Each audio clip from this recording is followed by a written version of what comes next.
And welcome everybody. My name is Tony. You know me as Mr. Marvelite.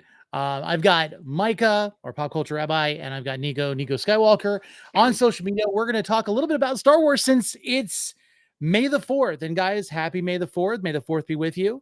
Happy May the 4th. So I know in the midst of everything that's going on, like, it's been a big day for a lot of Star Wars fans. And of course, I have to also mention this as well. It was Free Comic Book Day. So if you weren't aware and maybe you missed out this year, just remember the first Saturday of every May is Free Comic Book Day. And if you were able to go to your local comic book store, along with the Tales of the Young Jedi, they had a Star Wars High Republic comic, as well as a Star Wars Marvel. Looks like Luke Skywalker, Darth Vader. I haven't read it yet. And of course, there's also it looks like the 25th anniversary special that's coming out for the Phantom Menace comic book. So those are things that you can, kind of look forward to, or go back and look, or, see if people are selling it for exorbitant prices online. But to get started, again, this is Nerd Initiative. If you've never met us before, or you've never been on anything with us on social media, please be sure to check out Nerd Initiative on anywhere you get your social media platforms. Be sure to check out our website, nerdinitiative.com. You can also follow our contact link, which will get you to our list where you can put your email down, and we'll send you our newsletter, which comes out about every 15th of the month, letting you know the kind of stuff that we're doing. Of course, also, if you're interested in any of our merch, like the hat that you see me wearing here, plus tons of other stuff, t-shirts, sweatshirts, cups, and all, you can see that on the QR code there. Sorry, it's covering your face, Nico. Be sure also to check us out on Wednesdays for New Comic Book Day on the website.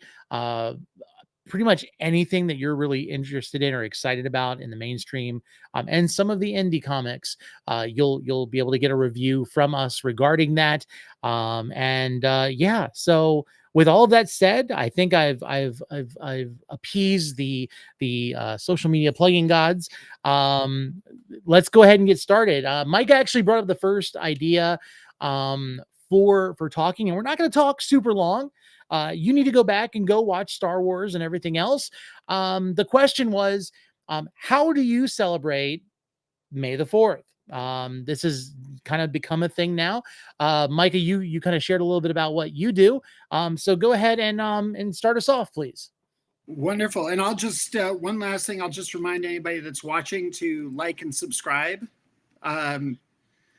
With that, so what we did today was I took my girls out. I have a 14-year-old and an 8-year-old daughter. We went out to lunch, to Box Lunch, the store where I bought this baseball jersey. I don't know if you Very can nice. see that. Nice. I was very excited about this. They had it in the store today, so I bought that with the girls. And then we went and saw the Phantom Menace re-release because it is the 25th anniversary of the Phantom Menace. And so I took my daughters to go see it, and they seem to enjoy it. So I feel like that's a win for me as a father. Yeah. I need no Father's Day, and May the 4th is enough. That's crazy to think it's already been 25 years since the Phantom Menace. That was 1999. Mm-hmm. I was just thinking about getting ready to graduate high school, which is going to date me. So, it's okay. Man. I was just thinking of graduating college at that point. Okay. So. That makes me feel good. Like in Chicago, I was with the guys and we were talking, and I was like, yeah, I was just graduating. I was like, I was a freshman in college when something happened. And they're like, oh yeah, I was a freshman in high school. I'm like, shut up. I will have been born in a week. So goodbye. This show is over. Thank you for joining us. Thanks for joining, Nico. No, but that's okay. So that's interesting, Nico. Before that brings up a question I want to ask. But Nico, go ahead. How do you celebrate May the 4th? Right. So today I was just watching a little bit of the original trilogy and posting Obi-Wan videos. I haven't posted them in a while, so it's fun seeing the interactions.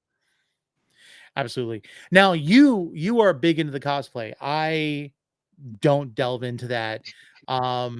thinking back on, I mean, all the content that you make for, for TikTok and for social media and everything else, and then going to conventions. And I know you teeter between do Doctor Who and Obi-Wan. What's been your favorite interaction doing Obi-Wan cosplay? It was actually this year at KatsuCon. I got to help with somebody's wedding. They were, I believe, in the Navy, and they needed people to do the swords so that they could walk under, and they had a bunch of Star Wars cosplayers hold up lightsabers. And I was like, That's that is that's amazing. awesome. Yeah, it was so That much is fun to be a awesome. part of that. I can imagine. So being, almost born by the time, Phantom Menace, sheesh.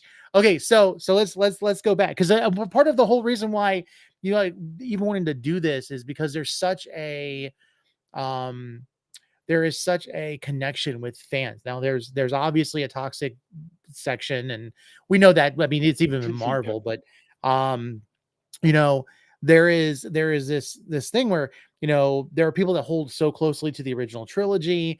There are people that really come into the prequel trilogy because that was their childhood, and then there are also people with the sequel trilogy that's because that's their childhood. You were born and kind of grew up in the midst of the episodes 1, 2, and 3. Like, when did you start getting into Star Wars? How old were you? All right, so I became a Star Wars fan actually in quarantine.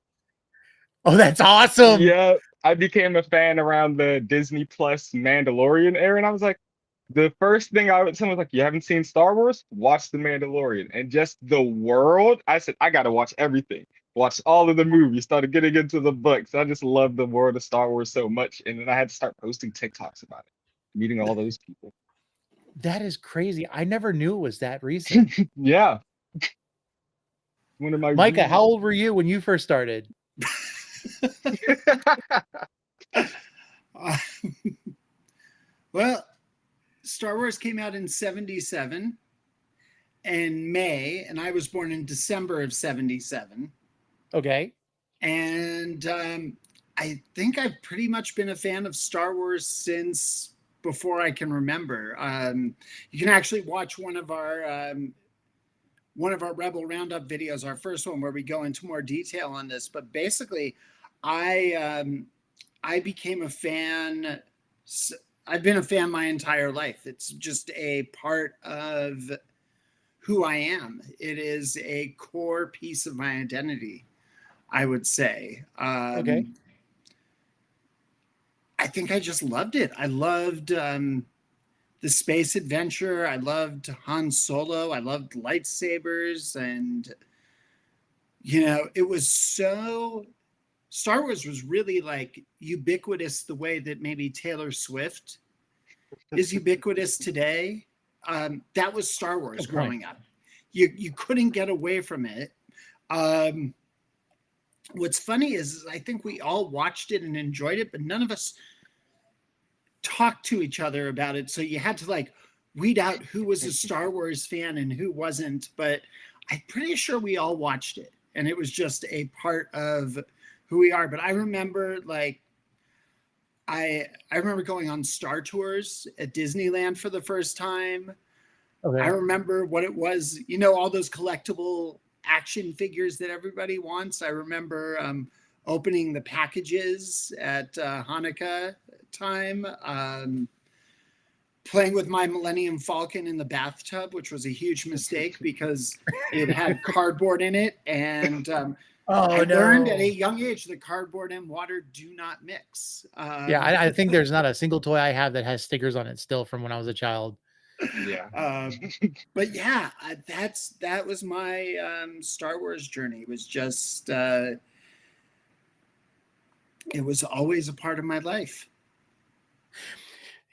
What's funny for me, I knew of Star Wars. I mean, I grew up, I was born in 83. So like right around, Return of the Jedi, the movies have been established. I remember watching Empire Strikes Back, and that was my first interaction with Star Wars at all. And it was because it was on television. And I'd actually never watched the whole film until the 90s when the prequel trilogy came out, mainly because And again, let me go back a little bit. Um, the only movies that were Star Wars oriented that I watched were the Ewok movies. Oh, I'm so Um, sorry. yeah. So I had very low expectations. I had lots of the toys, which was funny because my grandmother used to steal them from me, and so when she passed away, we're going through her apartment. I found like all the Ewok toys. I found like the original Empire Strikes Back Yoda with the whole vest and everything. And I was like, oh yeah, I did have Star Wars toys. I just thought Jabba the Hutt was this thing, and it wasn't until my buddy was really excited about Phantom Menace. And then of course, the Taco Bell, KFC, Pizza Hut, they had all the cups and the different things. And, it was very easy to jump into it because of the whole commercialism. Um, I didn't give it much time of day, even when a buddy of mine in elementary school, like, was always reading all of the old Star Wars books. And then Phantom Menace came out, and then I got really into it. And then I kind of dropped off a little bit, and I would watch the movies. In fact, I'll be honest with you, apart from the original trilogy, Clone Wars is probably one of my favorite movies. And because I liked the action. I mean, it was one of the very few real battles that we got in the prequel trilogy, apart from, like, the Gungans and the droids kind of, battling. And so I really liked it. And I also love the whole kind of like delving into the Boba Fett lore, because I loved Boba Fett. And so my brother-in-law was really into it. And then of course, then I started watching it again. And, between Marvel and everything else, I wasn't so so obsessed. And then The Mandalorian came out. So I kind of like, it was rekindled at that Mhm. time. And I'll be honest with you, is some people have like problems with the sequel trilogy. I can appreciate it at face value a little bit more than most. There are things I liked versus didn't like. I'm kind of weird that way. I loved the Solo movie. I don't have a problem with the the Rise of Skywalker as much as some other people. It's only parts of it that bother me. Other parts I think were perfectly fine.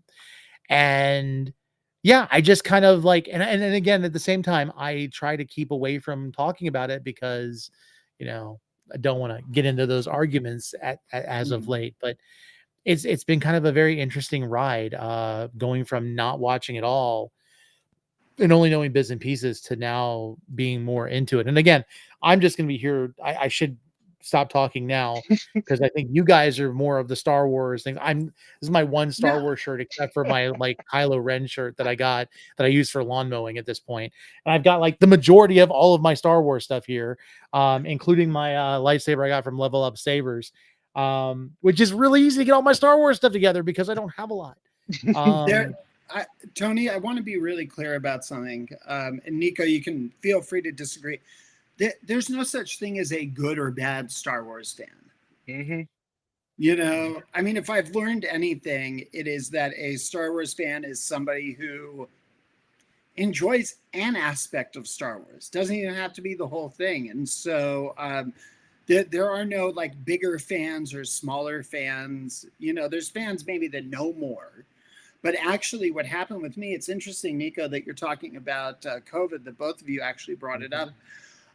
After The Last Jedi came out, which was not a perfect film, but I enjoyed it, the fandom completely turned me off of Star Wars. I just, it wasn't the movies, it was the reaction, the toxic reaction to it. And it was like, it took away the enjoyment that I had always had in Star Wars, the fantasy, the dreaming. And so I actually stepped away from the fandom. And then when I came onto TikTok and started hanging out with all of you guys and seeing your videos and re-embraced the non-toxic parts of the fandom, I fell back in love. And Nico, similar to you, like The Mandalorian, I loved and I enjoyed it. And I was like, okay, I'm back in, because TikTok and social media actually gave me hope again, that there were non-toxic fans out there that I could spend time with and just enjoy Star Wars for enjoying Star Wars. to add to what you're saying, I guess this way, to add to what you're saying, I will say this: I don't think it even has the fact that that the fandom got toxic. It's just that the internet made them find themselves, and because I mean, if you think about it, when you were like you go back to the '90s, before AOL and Instant Messenger and stuff, because of course you were always told be careful because people are fake on the internet. There is this thing where you'd go to school or you'd be around people and like, I didn't like that movie. And you're like, oh, they have a trash opinion. That's all I need to know. And you base your friendships on people that had like, views. And then social media comes around and people are able to expound and stitch and add to a conversation. And it's almost like being in a cave and you just yell out and it just keeps echoing. And whereas there was just that one person with that one voice, they just kind of add to each other. You're like, oh, there's a lot more opinions the same way. It's really sad that we live in a day and time where they have to be, able to connect with each other. It's kind of funny because it's and of course, Nico, because people have given you flack for doing Obi-Wan for no Yeah. other reason than that they can't think beyond their own selves. It's none of it's original. Someone finds something and they want to complain about it, and it's the same complaint that somebody else had because they can't have an individual thought. Now, we're not here to bash on toxicity. We could, but really it's about celebrating the thing. And I have to say this because it keeps popping in my head. Mike, I love the fact that you're doing the green screen behind you. Because the blipping makes me feel like you are a holodeck. You're a holodeck. Like I really feel like you're like Obi-Wan, help me. You're my only hope. How do you know But- I'm not? Now you're not gonna be able to. You're not gonna be able to unsee it, Nico. I know. I know. I'm just looking over there now. This is the production value of Nerd Initiative. We planned this all out. Yeah. So I have to Quality. sit more still, I guess. is really So the- for those of you who are watching this and you actually take us at face value, we don't plan this out. Like this is not like no. Going with the There are vibes, people you who know? do production value. If you see my face involved in it, usually it doesn't. It's off the fly. So which makes it more interesting. But back to Star Wars. What would you say, you guys? And I'll start with Nico because me and Micah talk a lot. All right. What would you say is the thing about Star Wars? Now that you've kind of delved into it, you've been doing all this stuff. And I would say, even though it's only been since the pandemic, you are one of you were one of the most knowledgeable people that I know on social media about it because you've really kind of absorbed it. Mind you, I would say Doctor Who is also up there. What would you say is the thing about Star Wars that really resounds with you and just keeps you going as a fan? The lore. I can't get enough of the Star Wars lore. Like Dave Filoni could write on a notepad and leave it somewhere. I'm like, I need that information. I need to know what he's putting down. And aside from that, like the lore, also community. Because when I got onto TikTok and I started talking to people, the embrace back, it's like, oh, these are people that like me, like-minded individuals. They're enjoying the media. I get to talk with them. And it was like joining watch parties. Though I was like, oh, I've never even been to a Star Wars theater movie in the theater, but now I'm in a watch party. This is as close as I've gotten. So it was like, oh, these are cool people embracing me. I'm embracing them. We're all having a good time and talking about space wizards.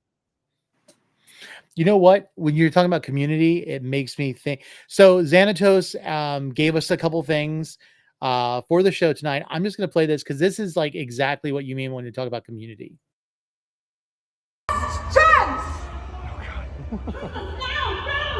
Everyone, for the resistance! Activate your sabers!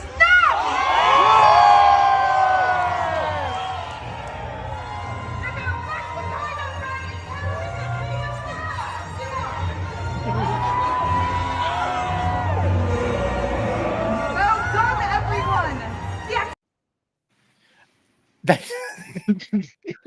First of all, the amount of money that's spent on lightsabers, because those are expensive lightsabers. But second of all, just those that if you don't know, that was one of the Star Wars nights. I believe that was in Disneyland. Because right now, Xanatos and Marvelous Johnny would have joined us tonight, but they're in in California right now. I believe that's what they're doing, Having which fun. makes perfect sense. Yeah, having absolute fun. But yeah, I mean, the community is amazing when you get past certain things, and I can completely understand that. I just remember being super excited again, like with Phantom Menace, like going and getting the toys with my buddy or getting the trading cards. We were going for the trading cards, and the you run to Taco Bell hoping to get the certain cup, and of course you only got Boss Nos, and it's all of these different things that really make it exciting. And then in 2022, I was able to go with my son to Galaxy's Edge in Disney World, and just seeing the joy on people's faces, like even the adults' faces, the kids alone, and now I want to go even more because they really make it immersive with like the droids walking around and all of the different stuff. And I remember my son, is HCM, and so it's we got the stroller, and he was able to chill out and kind of just ride. And I got turned around, and we ended up on the Empire side. And he's like, Dad, you got to turn around. We're in the wrong place. We're gonna get in trouble. And it was just super exciting to see that kind of like that immersiveness. But Micah, what is it about Star Wars for you? Um, you know, it's actually interesting you bring up Galaxy's Edge, because I was just thinking, you know, this is probably shouldn't be admitting this as a dad, but when I get to Galaxy's Edge, I usually just have my family leave me for a good half hour, maybe two, just so I can walk around, because it really is it's going to sound cheesy, it is a spiritual experience for me.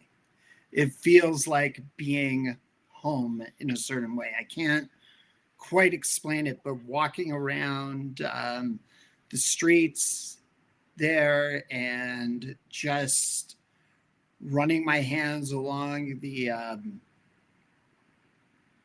walls and just looking at the Millennium Falcon, oh, what I would give to touch it. But that's neither here nor there.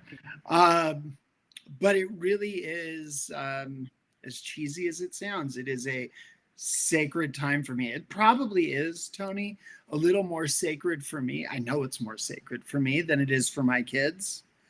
Like, I mean, and that's, I guess, the other side of it, though, Tony, for me, like today, going and taking my girls to see The Phantom Menace is letting them see Star Wars through their eyes. So I remember in '99 hating Jar Jar Binks. All due respect to Ahmed Best, all due respect to people who grew up with them, I just was, for a variety of reasons, turned off. And then I'm sitting with, and I've since come around on Jar Jar in a lot of ways, but initially definitely rubbed me the wrong way. And I still believe you're the Sith Lord.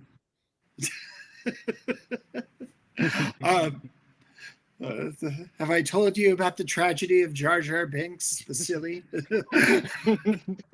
I'm sorry. Like I didn't hate Jar Jar like everyone else did at the beginning. It wasn't until he voted in Palpatine, and I'm like, I know where this is going. This is not good. Well, everybody's Jar a Jar. patsy, but that's a whole conversation about Phantom Menace and the original trilogy. But what I'll say is today I'm sitting in the theater with my 8-year-old, and Jar Jar comes on the screen, does something silly, and she busts up laughing. Just busts up laughing. And I thought to myself, this character was made for her. It wasn't made for 21-year-old me in the theater. There were other things in that movie, especially the political conversations about treaties and trade federations that were made for older people. No, but there were things that were for us older fans, but by and large, like there was a lot of stuff that was there for kids. And I think this is one of the things about being a fan of Star Wars, is recognizing that not everything that's made to consume is for every fan. And that's also okay. But basically, like, to see Star Wars through my kids' eyes and to expose them to this lore like you're talking about, Nico, and this galaxy far, far away that are the seeds of imagination. And for me, this kind of sacred pilgrimage to like-minded people, to a galaxy where I feel included and celebrated, and I can just nerd out with fellow Star Wars nerds, you know, like that's what it means to me, I guess. One of the things I always thought is interesting with within anything is what had to happen for something to occur. And there was actually a really good reason why Star Wars almost didn't happen. We all know, the creator George Lucas. His father ran a paper mill, I believe it was. He did stationery, and George was not interested in school at all. He actually was interested in fast vehicles, and I believe he had started off with motorcycles. And his father, being terrified that he was going to do something, gave him a Fiat and expected that was going to prevent him from speeding. And he went around and he actually converted the Fiat to be a bit of a roadster. And he had a 5-point belt system. And there's a reason why I'm saying all this. Wasn't interested in his future, had no idea what he was going to do, let alone even think about, going into creating a galaxy far, far away. And he was driving his vehicle. He lost control and his Fiat wrapped around a tree. And the only reason why he survived was because the 5-point belt that was supposed to keep him into the car broke, and it launched him, and he was severely injured. And as he was recovering, it's been said that that's where the start of all of the story happened. So I don't know if it's traumatic brain injury that causes, an entire, multi-decade lore, or it's just, getting somebody in perspective. There is a lot of good things that George Lucas has done. I think there's been a lot of good commentary that's come from Star Wars. I think one thing we can all agree with is that he was crazy for doing the special editions, especially for editing over the master copies of the original trilogy, which you can barely find nowadays, and will never be remastered. But I think that's the fun part of it. Even that kind of stuff, like people with the shirts that say Han shot first, or you have the different things that kind of joke about stuff that's been changed or whatever else. It's definitely something where anybody can jump into a conversation and have something to say and have input in. I think that's what I love about Star Wars is there's so much of it. Mind you, I think it's harder sometimes because you think about the amount of decades that we've had all of these extra books, and then it's kind of trying to figure out what's canon, what's not canon.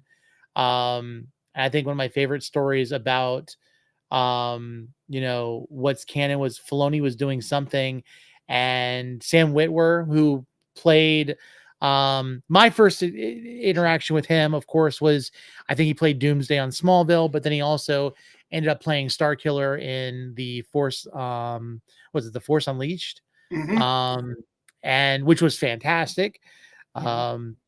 But then he also went off to do a lot of Darth Maul and like the Clone Wars and stuff. And what was interesting was I think he even corrected Filoni once on something that was canon and got a lot of respect for it. And I think it's the people like that, where even the actors, there's a lot of actors that are really invested in their characters and in what they're doing. And I think that's what I appreciate the most about it.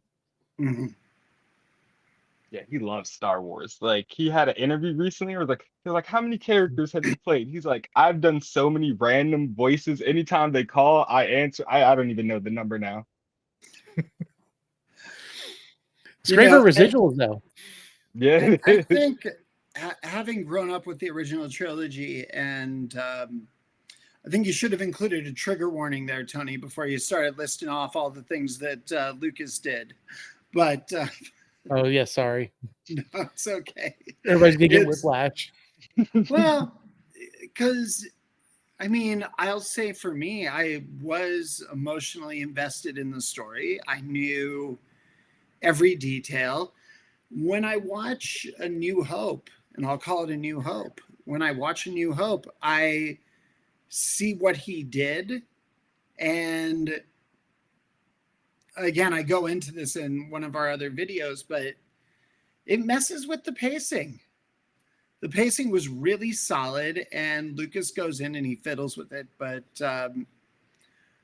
what I'll say is this, just about canon, is it's like anything in life. Read everything. EU, not EU. Read the current trilogy. Read the other stuff. Recognize, and I'm going to bleed into a Marvel analogy. Recognize that it's a living tree with lots of branches, similar trunk, but different threads that go in different directions. And so long as you know which timeline you're on, so to speak, then you're fine. But I say read it all. Yeah. Embrace it all. There's so much lore. The comic books, there's I forget the first run that came out in 78 from Marvel, how many issues there are, but it's not canon anymore, but it's totally worth a read. Yeah. There's that's so how I many feel about it. There's so many planets they visit, so many adventures that Luke, Leia, and Han go on, and it's great. And then you read Dark Horse comics that doesn't take any of the Marvel stuff, the early Marvel stuff, into account, and tells a whole different story. And then, I have no proof for this, but I'm pretty sure Timothy Zahn hated Force ghosts. And you know what he did? He got rid of Force ghosts. And thank God there was no internet then, because Oh yeah. what do you mean he's getting too weak to see Obi-Wan? You're messing with canon. There is no such thing as canon in Star Wars. There's continuity. But the truth is there's just material. And Nico, I'm a little jealous that you get to just dive into all this continuity, because it's all fresh for you. It's all new. It's so much fun. It's like, oh, which story are you talking about? Oh yeah, I'll go read it. I just read it. It's like, oh, it's Legends, by the way. I'm like, it's a good story. It's a good story. Like, I'm gonna enjoy it.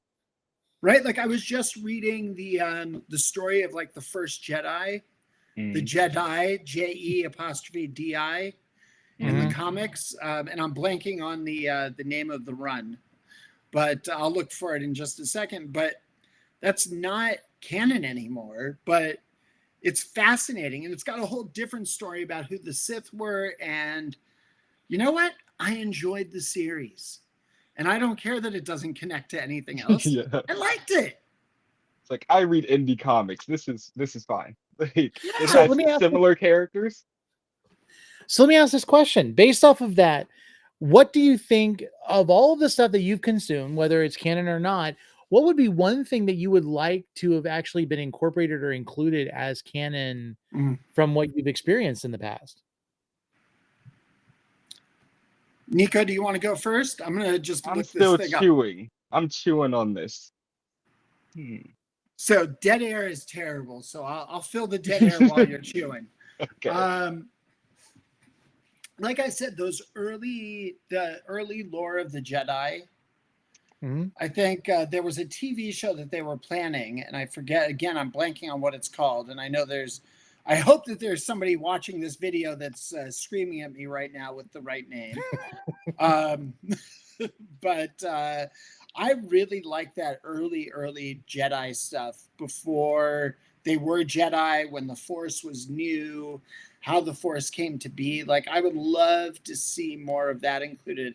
They had a preview for the Acolyte at the end of the movie today, at the end of Phantom Menace, and that High Republic era. I don't know if you all have listened to the High Republic novels on tape. I've dabbled here and there.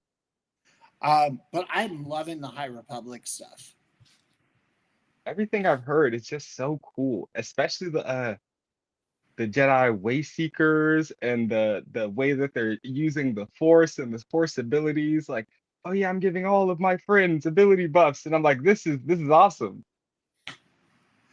And cool. And I don't want to make it sound like I'm, as the kids say, that I'm glazing Star Wars, because I do have issues, and I do have I mean, even as a kid, there were things Yeah, I but you have liked, to be things I didn't positive. You have like. to be willing to be positive about the stuff you like. I mean, let's face it. I'm known for being a Marvel fan, and I think that the MCU is perfect? Absolutely not. And phases 4 and 5 have been probably the choppiest of everything to watch. But you appreciate it. It's like when I'm asked to do like a top 10 list or whatever. Even the last one, I'm gonna enjoy it. If I say I don't really like this is my least favorite movie, it means it's still one of my favorite movies, and you kind of accept things as they are. I'm going to throw in mine opinion. I don't know if Nico's come up with what he wants to say would be canon. And this is video game lore, so it kind of like delves into Kyle Katarn.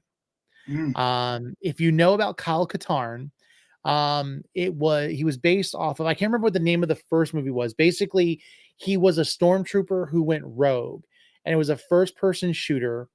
And he ends up being force sensitive and ends up becoming a Jedi Knight.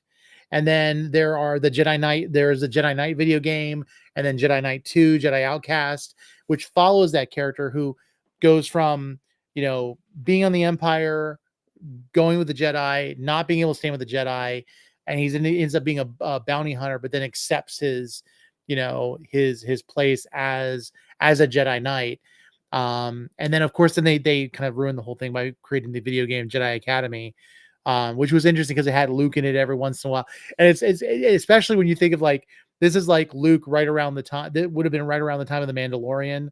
So like he's training all these Jedis, which also would have included Grogu, which could have possibly incorporated Ben Solo at some point.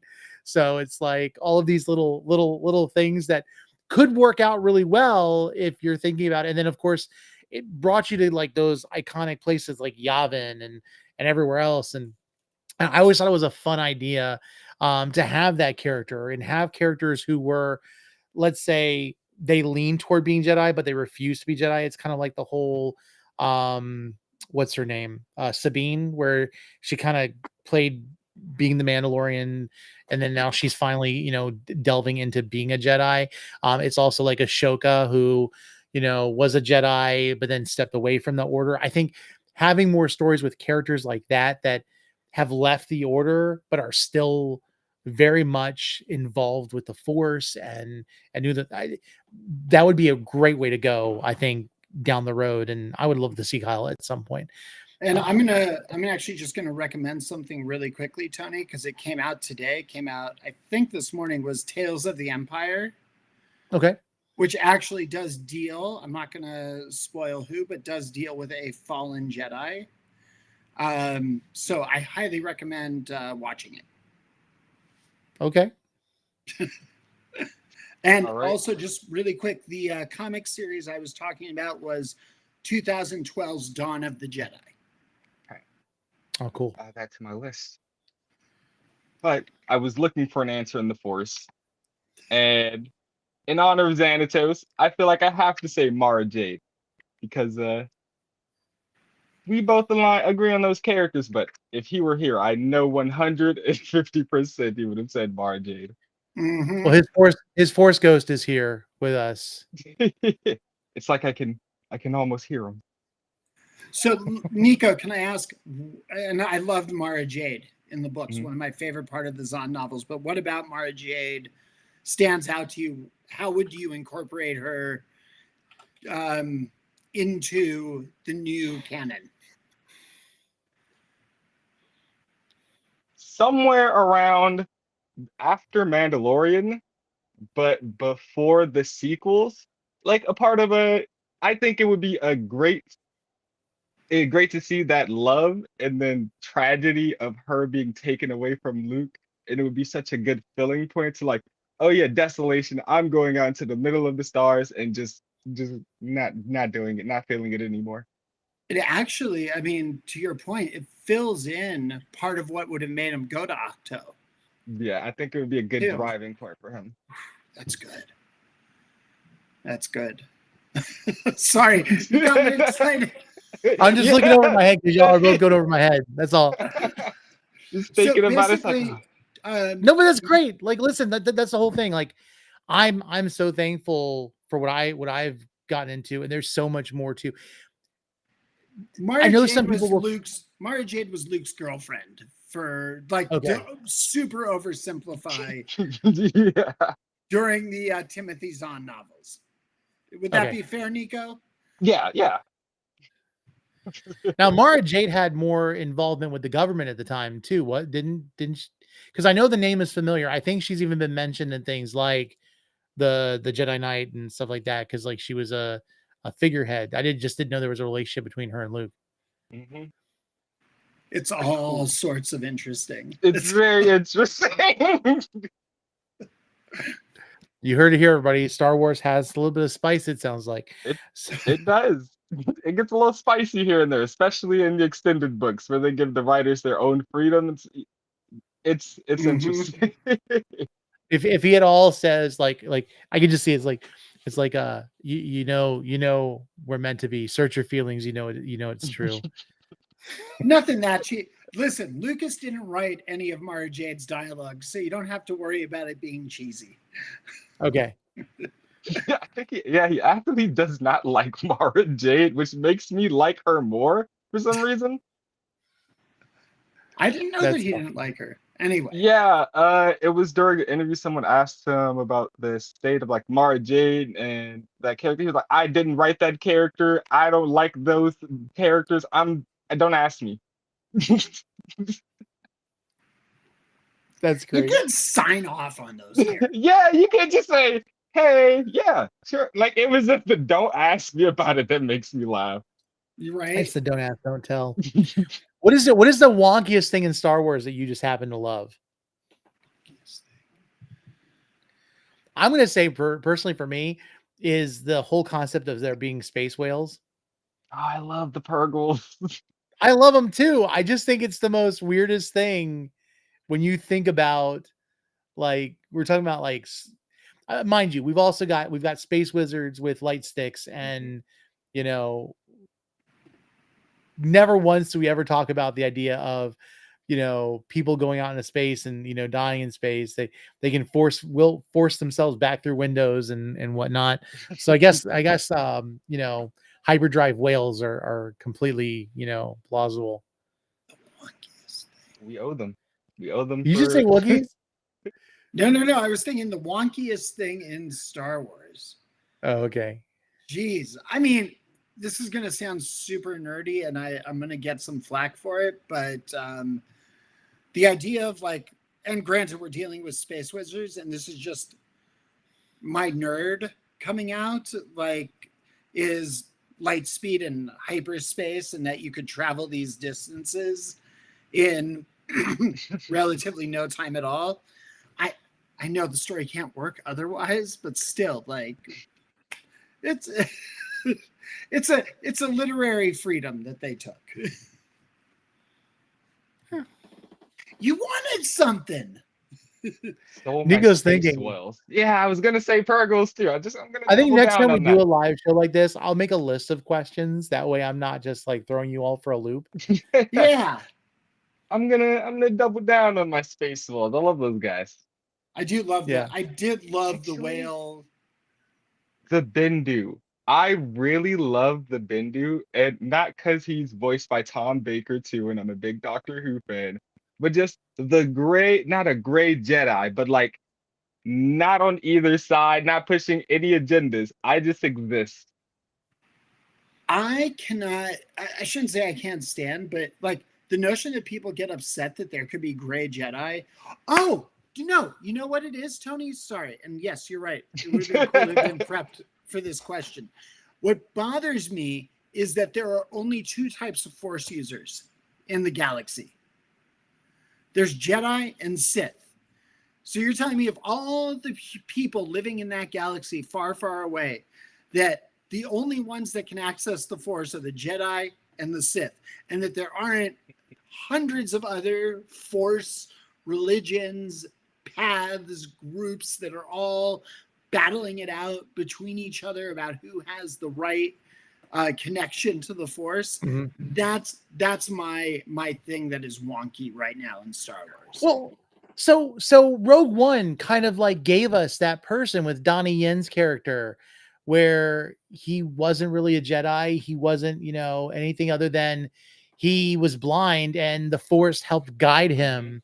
I think that was a fantastic way of incorporating, showing that, it didn't matter, if you have midichlorians, you have midichlorians, which I hate even saying that word, but it's like, Well, I actually picked something up today.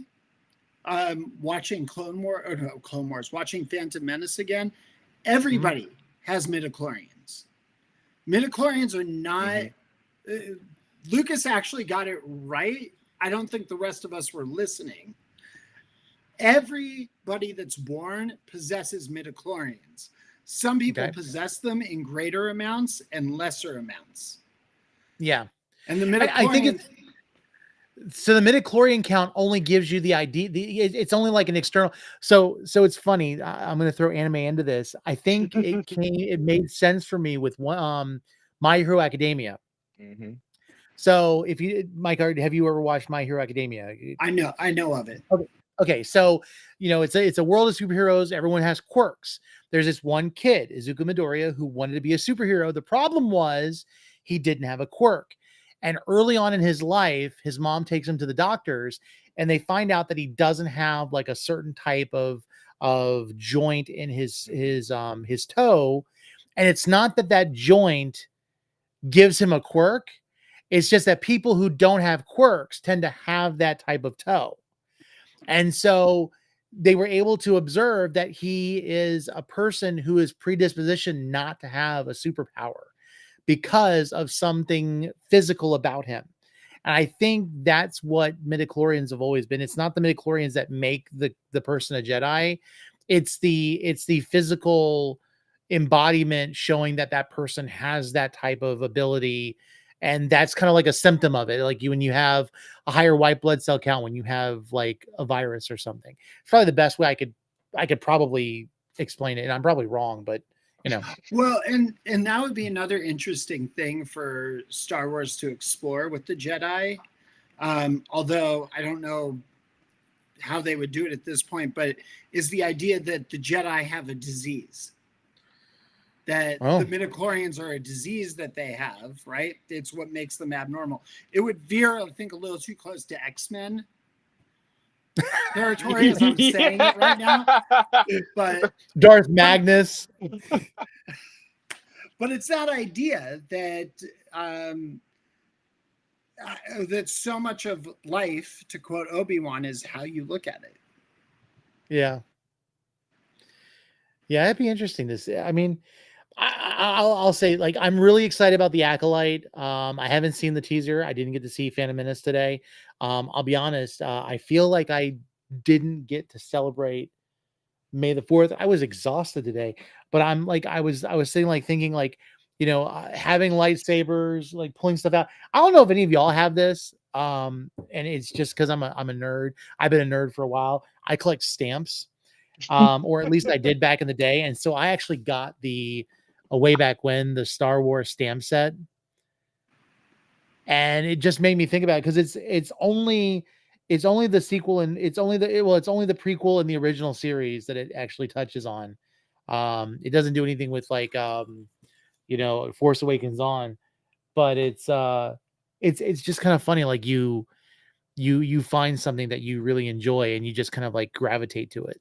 So I do gravitate. Yeah. I'm just looking at this shelf of Star Wars books and I'm like, yeah, I've really gone deep in here. But it's Nothing wrong with great. that. I mean, yeah. Okay, Tony, so- I'm just gonna say though, it is 10 of 9. May the 4th isn't over yet. You can still go celebrate.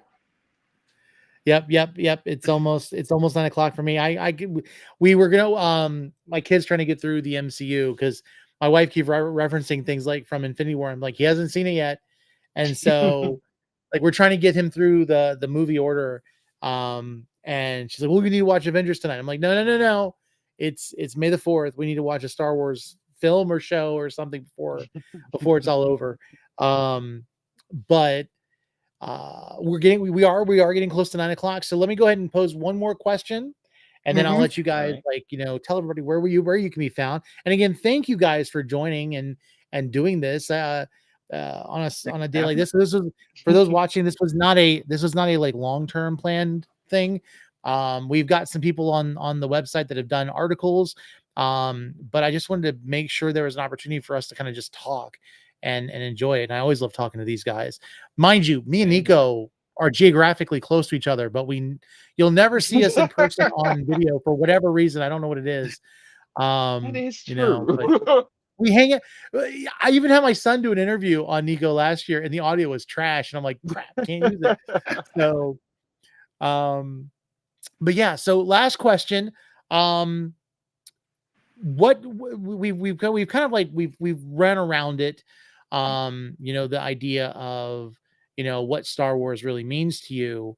But when it comes down to it, what really would you say to somebody getting into the fandom, that getting into, you know, Star Wars, and, you know, maybe this is their first May the 4th where they're actually kind of excited about it? What would you tell them? Just like a warning or some advice or some recommendations, as a new fan? Keep an Nico? open mind. Keep an open mind. Like once you start diving past the movies, or even still, there's some. If you're not used to the idea of traveling through space and seeing some interesting looking creatures, just be ready. That not everybody's gonna be uniform out there. But I love that about Star Wars. Mm-hmm.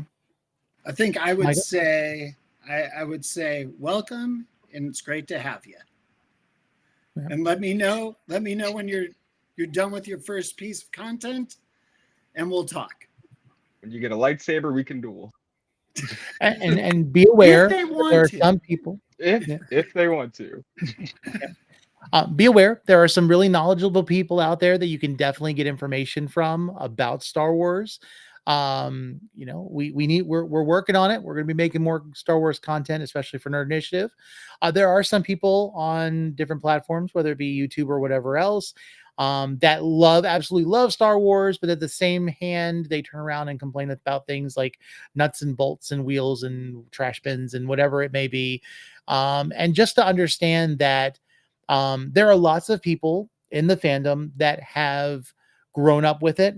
And so they do take some type of ownership. And though they may not be meaning to be gatekeeping, they will oftentimes do it. And don't expect that those people are the ones that are the majority. They're not. And conversely, I'll just say, Tony, that it is okay to be critical of Star Wars. Yeah. It's that you shouldn't be necessarily critical of the person sitting across from you. And, you know, I do think that there are critiques that are constructive. You know, I'd like to think that my critique of George Lucas's pacing in some of the films is a legitimate critique, you know, and I don't say it to try to destroy anybody's love of a particular scene or moment, but I think it's okay to be critical of Star Wars. I think it's not okay to just be a hater. Yeah, Right. exactly. Well, it's also, I think what people need to realize is the Star Wars is a galaxy far, far away. It is fantasy, but also it ought to be representative of the people who observe it. And just as the aliens are diverse, the type of people should also be diverse. And there have been times in Star Wars where the fandoms have not been accepting and sometimes have been very negative toward, you know, female-led characters or people of color. And there's always a place to work and grow. And it's really find the right people to enjoy the fandom about. Star Wars is meant to be a community. It's meant to be something that people can enjoy and can find commonality. Funny enough, it was mainstream, and it's continued to be mainstream, whereas a lot of other things like comic books or anime or whatever has been more niche and has oftentimes been criticized and bullied because of. Star Wars has always been out there, which makes it one of those things where you have to be very cautious that, there are people with narrow mindsets, and that's not indicative of everybody. And you just find the people that you enjoy, like um this guy and this guy. Um, and there's also some amazing, creators. I think of Bedazzler. I think of Maria. I Wow. think of, I mean, there's so many people who absolutely love the fandom and give great insight and thoughts into it. Mind you, we're a bunch of guys here, but really, it's finding those people that identify from every walk of life that's important. Exactly. Absolutely. So, okay, so Michael, where can we find you? You can find me almost anywhere. You can find me on YouTube, TikTok for now, Instagram at Pop Culture Rabbi, and you can find me on the Nerd Initiative. Absolutely. Nico as well. You can find me on TikTok and YouTube, Nico.Skywalker. Instagram is Skywalking Nico. Had to switch it up a little bit. Yeah. And if you haven't seen, Nico does some amazing cosplay with Obi-Wan. Also the Doctor Who Yes. cosplay is strong with Covering him, my even though sonic screwdrivers up. it's excellent. It's just excellent. No, and I have to say, Nico is part of the group that kind of got me into Doctor Who, and I'm getting there. Yes. Um, Yes. so, and I will say this: Star Wars is a gateway fandom, and so if you love Star Wars, there's lots of other things that you will absolutely love, and that's the cool part about it. Maybe it may not be Rebel Moon, but there are lots of things that are similar. And there is no hate for Star Trek. We're just going to mention it. Did you guys see the video that the Star Trek actor did explaining May the 4th? No. Oh my goodness. Okay, so if you need to go look, I don't remember what he played, but I think he's from the Star Trek Discovery crew. I don't remember specifically. He's from a series that I don't watch, but he's explaining May the 4th, which is hilarious because he's a Star Trek guy. So be sure to check that out. I have a Captain Kirk, or not a Captain Kirk. I have a yellow Starfleet Command shirt. I almost wore it to the theater today just to be silly. Okay, so I think you're talking about Tim Russ, who played Tuvok on Voyager. Okay, yeah, I thought it was like Voyager, Discovery, whatever. That sounds about right. But it's hilarious. Got to go watch it. No, one of my favorite episodes on Big Bang Theory was the episode where they were going to watch A Force Awakens, and they end up inviting Will Wheaton, and he dresses up in a Star Trek uniform, and it cracked me out. In fact, I loved any time that there's a Star Wars versus Star Trek like argument, like just whether it's staged or not. It's just always fun to watch. But with that said, we're about at the hour. We are at the hour. So Micah, thank you so much for joining. Nico, if you don't, please make sure you're following these guys. They make some great content. And by all means, follow them here on Nerd Initiative. If this is your first time watching Nerd Initiative, please be sure to follow us. Make sure you like, subscribe, and turn on notifications here on YouTube or whichever platform you're watching, because I know a lot of people watch us from Twitter, which is fantastic. I guess X at this point, but regardless, I will still call it Twitter, and I'll let Elon use AI to change that to X. But with that said, we're gonna go ahead and sign off. But guys, is there one last thing we want to say to everybody before we leave? Watch The Bad Batch. Mm-hmm. Okay. And right. I'm actually gonna recommend an SNL video, Saturday Night Live video. If you Google Star Wars commercial, it's just a very funny commercial with the toys when they came out with the sequel trilogy, and it really encapsulates all the wonderful and terrible things with the fandom. I'll also recommend a Natalie Portman cold open on SNL, where she is asked a question and comes back really well, and also the Natalie Portman raps from SNL. Oh, and then it was funny thing if you're a Star Wars fan, Adam Driver went to one of the showings of Beetlejuice, and the guy Beetlejuice incorporated him killing Han Solo. I guess spoiler alert. Into that, it was like it's like you killed Han Solo. Not cool, man. You know, the whole being dead thing. So, which was pretty funny. Oh, and But with that said, Adam Driver doing Undercover Boss as Kylo Ren. yes. Yes. Oh, and then if you don't follow, go online. This person is not affiliated with Nerd Initiative in any way other than I'm friends with her, which is Sunflower Stardust. The Dolores HR TikTok videos are the best, and she just did a video for Star Wars Day with was it BJ Wimpy who does the Palpatine, but also the actress who plays the armor in Mandalorian, which is hilarious. Trying to get Dolores is trying to get some advice from the armor since she's technically the HR lady for the Mandalorians on how to build morale. Fantastic video. Um, but yeah, those of you who are in the chat, thank you so much for joining us. And the last thing I'm going to say before we go, other than follow Nerd Initiative, check us out on all the